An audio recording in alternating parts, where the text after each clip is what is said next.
AN ನ್ಯೂಸ್ಗೆ ಸ್ವಾಗತ. ನಾನು ಅಖಿಲೇಶ್ ದಬ್ಬೆಕಟ್ಟೆ. ಮೋಡ ಹಗರಣ ವಿರುದ್ಧದ ಬಿಜೆಪಿ ಪಾದಯಾತ್ರೆಗೆ ಬೆಂಬಲವನ್ನ ನೀಡುವುದಿಲ್ಲ ಎಂದು ಕಡ್ಡಿ ಮುರಿದಂತೆ ಹೇಳಿರುವ ಕೇಂದ್ರ ಸಚಿವ ಎಚ್.ಡಿ. ಕುಮಾರಸ್ವಾಮಿ ಕರ್ನಾಟಕ ಬಿಜೆಪಿ ನಾಯಕರ ನಡೆಗೆ ತೀವ್ರ ಆಕ್ರೋಶವನ್ನ ವ್ಯಕ್ತಪಡಿಸಿದ್ದಾರೆ. ಪಾದಯಾತ್ರೆ ಸಂಬಂಧ ನಡೆಸಿದ ಸಭೆಗೆ ಹಾಸನದ ನಾಯಕ ಪ್ರೀತಂ ಗೌಡರನ್ನ ಕರೆಸಿರುವುದಕ್ಕೆ ರಾಜ್ಯ ಬಿಜೆಪಿ ವಿರುದ್ಧ ಕುಮಾರಸ್ವಾಮಿ ಕೆರಳಿ ಕೆಂಡುವಾಗಿದ್ದಾರೆ. ಇವರು ಪಾದಯಾತ್ರೆ ಮುಖ್ಯಸ್ಥರನ್ನಾಗಿ ಯಾರನ್ನ ನೇಮಕ ಮಾಡಿಕೊಂಡಿದ್ದಾರೆ? ಯಾರು ಆ ಪ್ರೀತಮ ಗೌಡ? ಮಾಜಿ ಪ್ರಧಾನಿ ಎಚ್.ಡಿ. ದೇವೇಗೌಡರ ಕುಟುಂಬಕ್ಕೆ ವಿಷ ಹಾಕಿದ, ಸರ್ವನಾಶ ಮಾಡಲು ಹೊರಟ ಪ್ರೀತಂ ಗೌಡರನ್ನ ಕರೆಸಿ ಸಭೆ ಮಾಡುತ್ತಾರೆ. ಅಂತವರನ್ನ ನನ್ನ ಪಕ್ಕದಲ್ಲಿ ಕೂರಿಸಿ ಸಭೆ ಮಾಡ್ತಾರೆ. ಯಾರು ಹಾಸನದಲ್ಲಿ ಆ ಪೆನ್ ಡ್ರೈವ್ ಅನ್ನ ಹಂಚಿದವರು ಅಂತವರನ್ನು ನನ್ನ ಜೊತೆ ಕೂರಿಸಿ ಸಭೆಯನ್ನ ಮಾಡುತ್ತಾರೆ. ನಮ್ಮ ಕುಟುಂಬಕ್ಕೆ ವಿಷ ಹಾಕಿದವರ ಜೊತೆ ಕೂರಿಸಿ ನಮ್ಮ ಬೆಂಬಲವನ್ನ ಕೇಳ್ತಾರೆ. ಗೊತ್ತಿಲ್ಲವೇ ಅವರಿಗೆ ಹಾಸನದಲ್ಲಿ ಏನಾಗಿದೆ ಎಂಬುದಾಗಿ ಎಂದು ಕುಮಾರಸ್ವಾಮಿ ಆಕ್ರೋಶದಿಂದ ಹೇಳಿದ್ರು.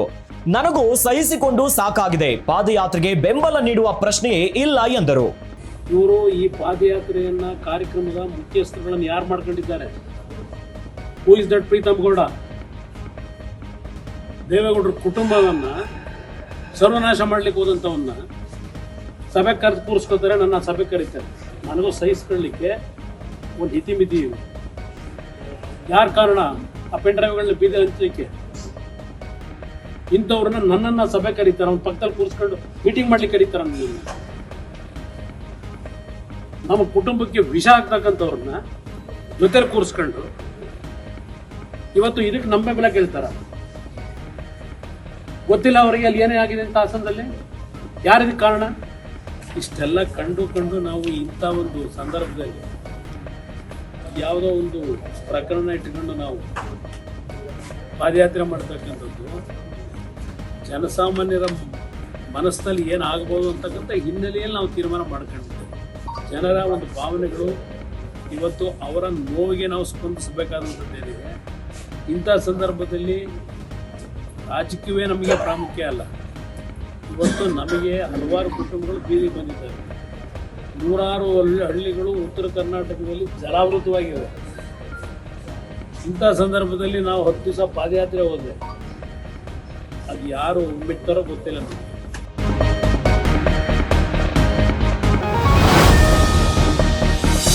ಮೂಡ ಮತ್ತು ವಾಲ್ಮೀಕಿ ಹಗರಣಗಳನ್ನ ಖಂಡಿಸಿ ರಾಜ್ಯ ಸರ್ಕಾರದ ವಿರುದ್ಧ ಬೆಂಗಳೂರು ಟು ಮೈಸೂರು ಪಾದಯಾತ್ರೆಯನ್ನ ಬಿಜೆಪಿ ಮತ್ತು ಜೆಡಿಎಸ್ ಹಮ್ಮಿಕೊಂಡಿತ್ತು. ಆದ್ರೆ ಈ ಪಾದಯಾತ್ರೆ ಆರಂಭಕ್ಕೂ ಮುನ್ನವೇ ದೋಸ್ತಿಗಳಲ್ಲಿ ಭಿನ್ನಾಭಿಪ್ರಾಯ ಉಂಟಾಗಿದೆ. ಬಿಜೆಪಿ ಪಾದಯಾತ್ರೆಗೆ ಬೆಂಬಲವಿಲ್ಲ ಎಂದು ಎಚ್ಡಿಕೆ ಹೇಳಿದ್ದಾರೆ. ಅಲ್ಲದೆ ಬಿಜೆಪಿಯಲ್ಲೂ ಅಪಸ್ವರ ಕೇಳಿ ಬಂದಿದೆ. ಈ ಬೆನ್ನಲ್ಲೇ ಬಿಜೆಪಿ ರಾಜ್ಯಾಧ್ಯಕ್ಷ ಬಿವೈ ವಿಜಯೇಂದ್ರ ಅವರು ಕೇಂದ್ರ ಗೃಹ ಸಚಿವ ಅಮಿತ್ ಶಾ ಅವರನ್ನ ಭೇಟಿ ಮಾಡಿ ಮಾತುಕತೆಯನ್ನ ನಡೆಸಿದ್ದಾರೆ. ದೆಹಲಿಯಲ್ಲಿ ಅಮಿತ್ ಶಾ ಅವರನ್ನ ಭೇಟಿ ಮಾಡಿದ ವಿಜಯೇಂದ್ರ ಕೆಲ ಹೊತ್ತು ಮಾತುಕತೆಯನ್ನ ನಡೆಸಿದರು. ಪಾದಯಾತ್ರೆಗೆ ವಿರೋಧ ಹಿನ್ನೆಲೆಯಲ್ಲಿ ಈ ಭೇಟಿ ಮತ್ತು ಮಾತುಕತೆ ಮಹತ್ವವನ್ನ ಪಡೆದುಕೊಂಡಿದೆ. ಮಾತುಕತೆಯ ವೇಳೆ ಅಮಿತ್ ಶಾ ಅವರು ವಿಜಯೇಂದ್ರಗೆ ಏನಾದರೂ ಸಲಹೆ ಸೂಚನೆಗಳನ್ನ ನೀಡಿದ್ದಾರಾ ಅನ್ನೋದು ಎಲ್ಲರ ಕುತೂಹಲಕ್ಕೆ ಕಾರಣವಾಗಿದೆ.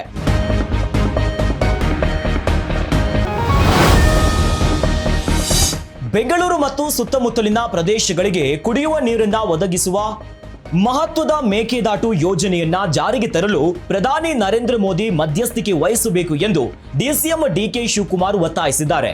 ಪ್ರಧಾನಿ ನರೇಂದ್ರ ಮೋದಿಯವರ ಭೇಟಿಯ ಬಳಿಕ ಮಾಧ್ಯಮಗಳನ್ನ ಉದ್ದೇಶಿಸಿ ದೆಹಲಿಯ ಕರ್ನಾಟಕ ಭವನದಲ್ಲಿ ಮಾತನಾಡಿದ ಡಿಸಿಎಂ ಡಿಕೆಶಿ, ಈ ಬಾರಿಯ ಬಜೆಟ್ನಲ್ಲಿ ಕರ್ನಾಟಕದ ಪಾಲಿಗೆ ಅನುದಾನವೇ ಬಂದಿಲ್ಲ. ಬೆಂಗಳೂರು ಅತಿ ಹೆಚ್ಚು ತೆರಿಗೆ ನೀಡುವ ನಗರವಾಗಿದೆ. ಈ ನಗರಕ್ಕೆ ಬಜೆಟ್ನಲ್ಲಿ ಏನೂ ದೊರೆತಿಲ್ಲ. ಅದರಲ್ಲೂ ನೀರಾವರಿಗೆ ಕೊಂಚವೂ ಅನುದಾನ ಬಂದಿಲ್ಲ. ಮಹಾರಾಷ್ಟ್ರದಂತೆ ನಮ್ಮನ್ನ ಪರಿಗಣಿಸಬೇಕು ಎಂದು ಪ್ರಧಾನಿಗಳ ಗಮನಕ್ಕೆ ತಂದಿದ್ದೇನೆ ಎಂದು ತಿಳಿಸಿದರು.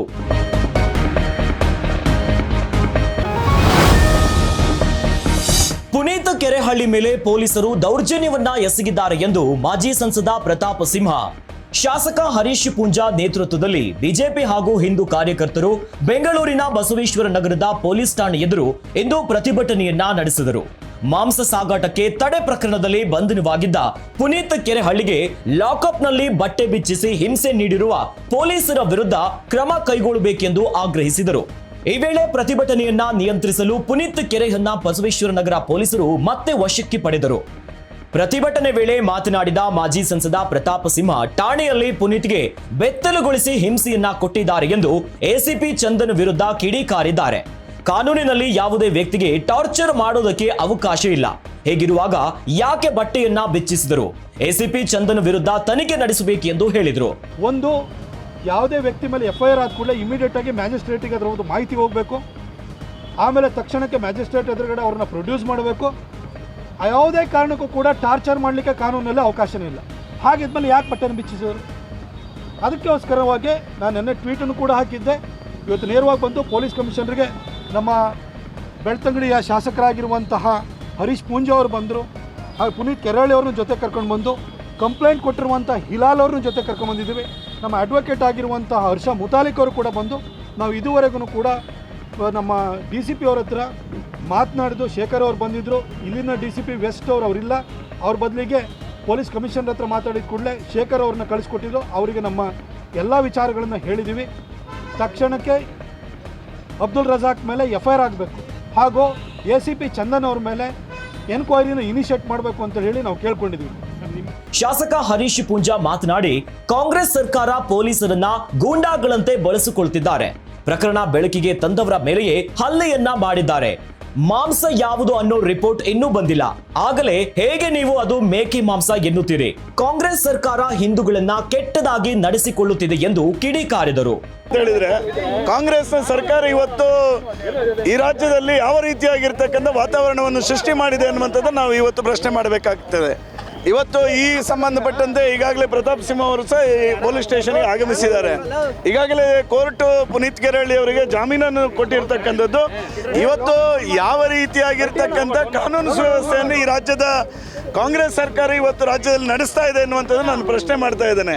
ಇವತ್ತು ನ್ಯಾಯ ಕೇಳಲಿಕ್ಕೆ ಆಗಮಿಸಿದಂಥ ಸಂದರ್ಭದಲ್ಲೂ ಇವತ್ತು ಪುನೀತ್ ಕೆರಳಿ ಅವರನ್ನು ಅರೆಸ್ಟ್ ಮಾಡಿ ತೆಗೆದುಕೊಂಡು ಹೋಗ್ತಾರೆ ಅಂತ ಹೇಳಿದರೆ, ಇದು ಪೊಲೀಸ್ ಇಲಾಖೆಯನ್ನು ಯಾವ ರೀತಿಯಾಗಿ ಕಾಂಗ್ರೆಸ್ ಸರ್ಕಾರ ಬಳಸಿಕೊಳ್ತಾ ಇದೆ?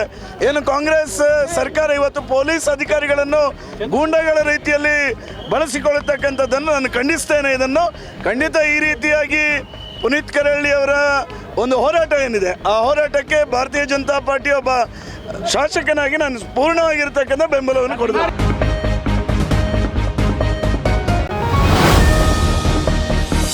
ರೇಣುಕಾಸ್ವಾಮಿಯ ಕೊಲೆ ಪ್ರಕರಣದಲ್ಲಿ ಜೈಲು ಸೇರಿರುವ ನಟ ದರ್ಶನ್ ಅವರು ಜೈಲಿನ ಊಟ ಸೇರುತ್ತಿಲ್ಲ ಎಂದು ಮನೆ ಊಟಕ್ಕಾಗಿ ಅರ್ಜಿಯನ್ನ ಸಲ್ಲಿಸಿದರು. ಬೆಂಗಳೂರಿನ ಮ್ಯಾಜಿಸ್ಟ್ರೇಟ್ ಕೋರ್ಟ್ ವಿಚಾರಣೆ ನಡೆಸಿ ಅರ್ಜಿಯನ್ನ ವಜಾಗೊಳಿಸಿತ್ತು. ಈ ಆದೇಶವನ್ನ ಪ್ರಶ್ನಿಸಿ ದರ್ಶನ್ ಪರ ವಕೀಲರು ಹೈಕೋರ್ಟ್ಗೆ ಅರ್ಜಿಯನ್ನ ಸಲ್ಲಿಸಿದರು. ಇಂದು ವಿಚಾರಣೆ ನಡೆಸಿದ ಹೈಕೋರ್ಟ್ ಸೆಲೆಬ್ರಿಟಿ ಆದ ಮಾತ್ರಕ್ಕೆ ಬೇರೆ ಊಟ ನೀಡಲು ಆಗಲ್ಲ ಎಂದು ಖಾರವಾಗಿ ತಿಳಿಸಿದೆ. ನ್ಯಾಯಮೂರ್ತಿ ಎಂ ನಾಗಪ್ರಸನ್ನ ಅವರನ್ನು ಒಳಗೊಂಡ ಏಕಸದಸ್ಯ ಪೀಠವು ವಿಚಾರಣೆಯನ್ನ ನಡೆಸಿ ಅನಾರೋಗ್ಯ ತುಂಬಾ ಬಿಗಾಡಿಸಿದರೆ ಅದನ್ನ ಜೈಲು ವೈದ್ಯರು ಪರಿಗಣಿಸುತ್ತಾರೆ. ವೈದ್ಯರು ಏನು ಸೂಚಿಸುತ್ತಾರೋ ಅದನ್ನ ಜೈಲಿನಲ್ಲೇ ನೀಡ್ತಾರೆ. ಸೆಲೆಬ್ರಿಟಿ ಆದ ಮಾತ್ರಕ್ಕೆ ಬೇರೆ ಆಹಾರ ಕೇಳಲು ಸಾಧ್ಯವಿಲ್ಲ ಎಂದು ತಿಳಿಸಿದರು. ವಿಚಾರಣಾಧೀನ ಕೈದಿಗಳು ಖಾಸಗಿಯಾಗಿ ಆಹಾರವನ್ನ ತರಿಸಿಕೊಳ್ಳಬಹುದು. ಜೈಲಿನ ಅಧಿನಿಯಮ ಸೆಕ್ಷನ್ 30 ಅಡಿ ಮನೆ ಊಟಕ್ಕೆ ಅವಕಾಶವಿದೆ. ಆದರೆ ಜೈಲು ಕೈಪಿಡಿ ಆಧರಿಸಿ ಮ್ಯಾಜಿಸ್ಟ್ರೇಟ್ ಕೋರ್ಟ್ ಅನುಮತಿಯನ್ನ ನಿರಾಕರಿಸಿದೆ. ಜೈಲು ಕೈಪಿಡಿಗೆ ಕಾನೂನಿನ ಬೆಂಬಲವಿಲ್ಲ. ಕೈಪಿಡಿಯಲ್ಲಿರುವ ಕೇವಲ ಆಡಳಿತಾತ್ಮಕ ನಿಯಮಗಳಿಗಷ್ಟೇ ಎಂದು ಪ್ರಭುಲಿಂಗ ನಾವದಗಿ ವಾದ ಮಾಡಿದರು. ದರ್ಶನ್ಗೆ ಪೌಷ್ಟಿಕ ಆಹಾರ ನೀಡಬೇಕೆಂದು ಜೈಲಿನ ವೈದ್ಯಾಧಿಕಾರಿ ಕೂಡ ಸಲಹೆಯನ್ನ ನೀಡಿದ್ದಾರೆ ಎಂದು ದರ್ಶನ್ ಪರ ವಕೀಲರು ವಾದವನ್ನ ಮಂಡಿಸಿದರು. ಇದಕ್ಕೆ ಉತ್ತರಿಸಿದ ಜಡ್ಜ್, ಸಾವಿರಾರು ವಿಚಾರಣಾಧೀನ ಕೈದಿಗಳಿಗೆ ಪೌಷ್ಟಿಕ ಆಹಾರದ ಅಗತ್ಯ ಇರಬಹುದು. ದರ್ಶನ್ಗೂ ಇತರೆ ವಿಚಾರಣಾಧೀನ ಕೈದಿಗಳಿಗೂ ವ್ಯತ್ಯಾಸವಿಲ್ಲ ಎಂದಿದ್ದಾರೆ. ಜೈಲು ಅಧಿಕಾರಿಗಳಿಗೆ ದರ್ಶನ್ ಮನವಿಯನ್ನ ಸಲ್ಲಿಸಿದ್ದಾರೆ. ಅದನ್ನು ಪರಿಗಣಿಸಲು 1 ವಾರ ಕಾಲಾವಕಾಶ ಕೊಡಿ. ಮನವಿಯನ್ನ ಮಾನವೀಯತೆಯಿಂದ ಅಧಿಕಾರಿಗಳು ಪರಿಗಣಿಸಲಿ ಎಂದು ದರ್ಶನ್ ಪರ ವಕೀಲರು ಕೋರಿದರು. ಎಲ್ಲ ಕೈದಿಗಳ ಬಗ್ಗೆಯೂ ಇದೇ ಮಾನವೀಯತೆ ಇರಬೇಕು. ಸೆಲೆಬ್ರಿಟಿ ಎಂದು ಬೇರೆ ನಿಯಮಗಳು ಇರುವುದಿಲ್ಲ ಎಂದು ಹೇಳಿ ಕೋರ್ಟ್ ಆಗಸ್ಟ್ 20ಕ್ಕೆ ವಿಚಾರಣೆಯನ್ನ ಮುಂದೂಡಿತು.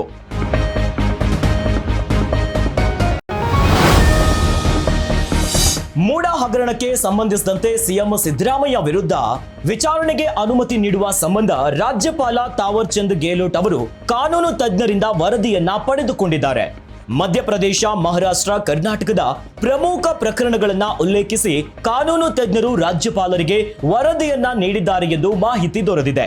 ಮುಖ್ಯಮಂತ್ರಿ ಸಿದ್ದರಾಮಯ್ಯ ಅವರನ್ನ ವಿಚಾರಣೆಗೆ ಒಳಪಡಿಸಲು ರಾಜ್ಯಪಾಲ ತಾವರ್ ಚಂದ್ ಗೆಹ್ಲೋಟ್ ಅವರು ತುರ್ತು ಮಧ್ಯಸ್ಥಿಕೆಯನ್ನ ವಹಿಸಬೇಕೆಂದು ಭ್ರಷ್ಟಾಚಾರ ವಿರೋಧಿ ಹೋರಾಟಗಾರ ಟಿಜೆ ಅಬ್ರಾಹಂ ಒತ್ತಾಯಿಸಿದರು. ಕಳೆದ ವಾರ ರಾಜ್ಯಪಾಲರನ್ನ ಭೇಟಿ ಮಾಡಿ ಭಾರತೀಯ ನಾಗರಿಕ ಸುರಕ್ಷಾ ಸಂಹಿತೆ 2023ರ ಸೆಕ್ಷನ್ 218 ಮತ್ತು ಭ್ರಷ್ಟಾಚಾರ ತಡೆ ಕಾಯ್ದೆ 1988ರ ಸೆಕ್ಷನ್ 17A ಮತ್ತು 19ರ ಅಡಿಯಲ್ಲಿ ಸಿದ್ದರಾಮಯ್ಯ ವಿರುದ್ಧ ಕಾನೂನು ಕ್ರಮಕ್ಕೆ ಒತ್ತಾಯಿಸಿದರು.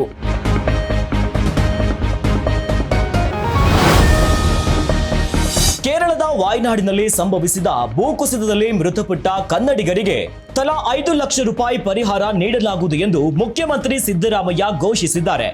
ಸಾಮಾಜಿಕ ಜಾಲತಾಣ ಎಕ್ಸ್ನಲ್ಲಿ ಪೋಸ್ಟ್ ಮಾಡಿರುವ ಅವರು, ಕೇರಳದ ವಾಯ್ನಾಡಿನಲ್ಲಿ ಸಂಭವಿಸಿದ ಭೂಕುಸಿತದಲ್ಲಿ ಸಾವಿನ ಸಂಖ್ಯೆ ಏರುತ್ತಲೇ ಹೋಗುತ್ತಿದೆ. ಇದೊಂದು ಅತ್ಯಂತ ಘೋರ ದುರಂತ. ಈ ದುರಂತದಲ್ಲಿ ಕನ್ನಡಿಗರು ಪ್ರಾಣವನ್ನ ಕಳೆದುಕೊಂಡಿದ್ದು ಮತ್ತಷ್ಟು ನೋವುಂಟು ಮಾಡಿದೆ.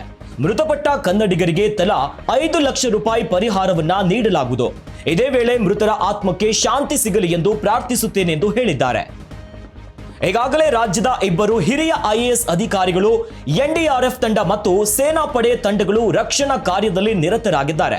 ಇಂದು ರಕ್ಷಣಾ ಕಾರ್ಯದ ಉಸ್ತುವಾರಿಯಾಗಿ ಸಚಿವರಾದ ಸಂತೋಷ್ ಲಾಡ್ ಅವರನ್ನ ವಾಯ್ನಾಡಿಗೆ ಕಳುಹಿಸಲಾಗಿದೆ. ಸಂತ್ರಸ್ತರ ಪ್ರಾಣ ರಕ್ಷಣೆ ನಮ್ಮ ಮೊದಲ ಆದ್ಯತೆಯಾಗಿದ್ದು, ಕಷ್ಟದಲ್ಲಿರುವ ಕನ್ನಡಿಗರನ್ನ ಸುರಕ್ಷಿತವಾಗಿ ನಾಡಿಗೆ ಕರೆತರಲು ನಮ್ಮ ಸರ್ಕಾರ ಶಕ್ತಿ ಮೀರಿ ಶ್ರಮಿಸುತ್ತಿದೆ ಎಂದು ತಿಳಿಸಿದ್ದಾರೆ. ಕೇರಳದ ವಾಯ್ನಾಡಿನಲ್ಲಿ ಮಹಾ ಮಳೆಗೆ ಸಂಭವಿಸಿರುವ ಭೂಕುಸಿತದಿಂದ ಇದುವರೆಗೂ 150ಕ್ಕೂ ಅಧಿಕ ಜನ ಸಾವನ್ನಪ್ಪಿದ್ದಾರೆ. ಸಾವಿನ ಸಂಖ್ಯೆ ಇನ್ನೂ ಹೆಚ್ಚಾಗಲಿದ್ದು, ನೂರಾರು ಮಂದಿ ನಾಪತ್ತೆಯಾಗಿದ್ದಾರೆ. ಇದುವರೆಗೂ 1000ಕ್ಕೂ ಹೆಚ್ಚು ಮಂದಿಯನ್ನ ರಕ್ಷಣೆ ಮಾಡಲಾಗಿದೆ. ಮೆಪ್ಪಾಡಿಯಲ್ಲಿ ಸಂಭವಿಸಿದ ದುರಂತದಲ್ಲಿ 4 ಕನ್ನಡಿಗರು ಪ್ರಾಣವನ್ನ ತೆತ್ತಿದ್ದಾರೆ. ಅಲ್ಲದೆ ಮಂಡ್ಯದ 2 ಹಾಗೂ ಬೆಂಗಳೂರಿನಿಂದ ಪ್ರವಾಸಕ್ಕೆ ತೆರಳಿದ್ದ 2 ಕನ್ನಡಿಗರು ಸಾವನ್ನಪ್ಪಿದ್ದಾರೆ ಎಂದು ಹೇಳಲಾಗುತ್ತಿದೆ.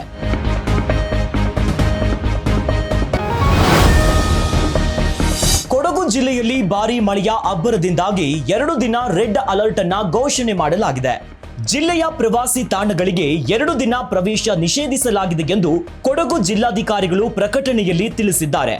ಇದೇ ರೀತಿ ಚಾಮರಾಜನಗರ ಮತ್ತು ಚಿಕ್ಕಮಗಳೂರು ಜಿಲ್ಲಾಡಳಿತ ಕೂಡ ಜಿಲ್ಲೆಯ ಪ್ರವಾಸಿ ತಾಣಗಳಿಗೆ ಪ್ರವಾಸಿಗರಿಗೆ ನಿಷೇಧ ಹೇರಿ ಆದೇಶವನ್ನ ಹೊರಡಿಸಿದೆ. ಚಾಮರಾಜನಗರ ಜಿಲ್ಲೆಯ ಪ್ರವಾಸಿ ತಾಣಗಳಾದ ಹೊಗೇನಕಲ್ ಜಲಪಾತ, ಬರಚುಕ್ಕಿ ಫಾಲ್ಸ್, ಶಿವನ ಸಮುದ್ರ, ವೆಸ್ಲಿ ಸೇತುವೆ ಬಂದ್ ಮಾಡಿ 3 ದಿನಗಳ ಕಾಲ ಪ್ರವಾಸಿಗರಿಗೆ ನಿರ್ಬಂಧವನ್ನ ವಿಧಿಸಿದೆ. ಪ್ರವಾಸಿಗರು ಬರಬೇಡಿ ಎಂದು ಜಿಲ್ಲಾಡಳಿತದಿಂದ ಮನವಿ ಮಾಡಲಾಗಿದೆ. ಕರ್ನಾಟಕದ ಮಲೆನಾಡು ಭಾಗ ಮತ್ತು ಕೇರಳದಲ್ಲಿ ಧಾರಾಕಾರ ಮಳೆ ಸುರಿಯುತ್ತಿದೆ. ಇದರಿಂದಾಗಿ ನದಿಗಳು ಉಕ್ಕಿ ಹರಿಯುತ್ತಿವೆ. ಜಲಾಶಯಗಳಿಗೆ ಭಾರೀ ಪ್ರಮಾಣದ ನೀರು ಹರಿದು ಬರುತ್ತಿದೆ. ನಿರಂತರ ಮಳೆಯಿಂದಾಗಿ ಶಿರಾಡಿ, ಚಿಕ್ಕಮಗಳೂರು, ಚಾರ್ಮಡಿ, ಇನ್ನು ಕೊಡಗು, ಶಿವಮೊಗ್ಗ, ಉತ್ತರ ಕನ್ನಡ ಸೇರಿ ವಿವಿಧೆಡೆ 10ಕ್ಕೂ ಹೆಚ್ಚು ಕಡೆ ಗುಡ್ಡ ಕುಸಿತ ಸಂಭವಿಸಿದೆ.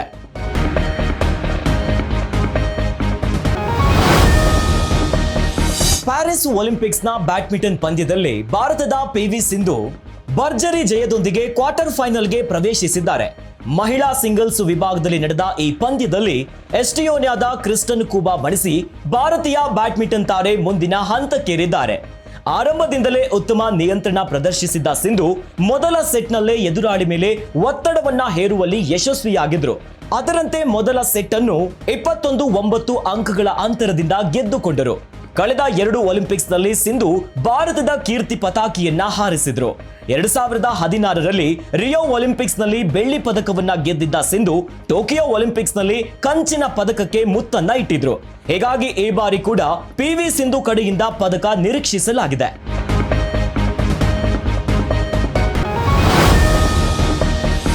ಕನ್ನಡದ ಹೆಮ್ಮೆಯ ಸಂಗೀತ ನಿರ್ದೇಶಕ, ನಟ, ಗಾಯಕ ರಘು ದೀಕ್ಷಿತ್ ಪ್ಯಾರಿಸ್ ಒಲಿಂಪಿಕ್ಸ್ನಲ್ಲಿ ನಡೆಯುತ್ತಿರುವ ಒಲಿಂಪಿಕ್ಸ್ 2024ರಲ್ಲಿ ವಿಶೇಷ ಸಂಗೀತ ರಸಸಂಜೆ ಕಾರ್ಯಕ್ರಮವನ್ನ ನೀಡಲಿದ್ದಾರೆ. ಪ್ಯಾರಿಸ್ನಲ್ಲಿ ಆರಂಭವಾಗಿರುವ ಇಂಡಿಯಾ ಹೌಸ್ನಲ್ಲಿ ರಘು ದೀಕ್ಷಿತ್ ತಂಡ ಕಾರ್ಯಕ್ರಮವನ್ನ ನೀಡಿ ಭಾರತೀಯ ಆಟಗಾರರಿಗೆ ಸ್ಫೂರ್ತಿಯನ್ನ ತುಂಬಿದ್ದಾರೆ. ಭಾರತೀಯ ಕ್ರೀಡಾಭಿಮಾನಿಗಳಿಗೆ ಹಾಗೂ ಆಟಗಾರರಿಗೆ ಜೋಶ್ ತುಂಬಲು ಒಲಿಂಪಿಕ್ಸ್ನಲ್ಲಿ ಭಾಗಿಯಾಗಿರೋ ನೂರಾರು ದೇಶದ ಕ್ರೀಡಾಭಿಮಾನಿಗಳಿಗೆ ಭಾರತೀಯ ಸಂಪ್ರದಾಯ ಕಲೆಯ ಬಗ್ಗೆ ಅರಿವು ಮೂಡಿಸಲು ರಿಲಯನ್ಸ್ ಫೌಂಡೇಶನ್ ಭಾರತೀಯ ಒಲಿಂಪಿಕ್ ಸಂಸ್ಥೆ ಜೊತೆ ಸೇರಿ ನಡೆಸ್ತಾ ಇರುವ ಇಂಡಿಯಾ ಹೌಸ್ನಲ್ಲಿ ರಘು ದೀಕ್ಷಿತ್ ಪರ್ಫಾರ್ಮ್ ಮಾಡಿ ನೆರೆದವರನ್ನ ಕುಣಿಸಿದ್ದಾರೆ. ಇವಿಷ್ಟು ಈ ಹೊತ್ತಿನ ಟಾಪ್ 10 ನ್ಯೂಸ್. ಇನ್ನಷ್ಟು ಸುದ್ದಿಗಳಿಗಾಗಿ ನೋಡ್ತಾ ಇರಿ ಗ್ಯಾರಂಟಿ ನ್ಯೂಸ್. ಸುದ್ದಿ ಖಚಿತ, ನ್ಯಾಯ ನಿಶ್ಚಿತ.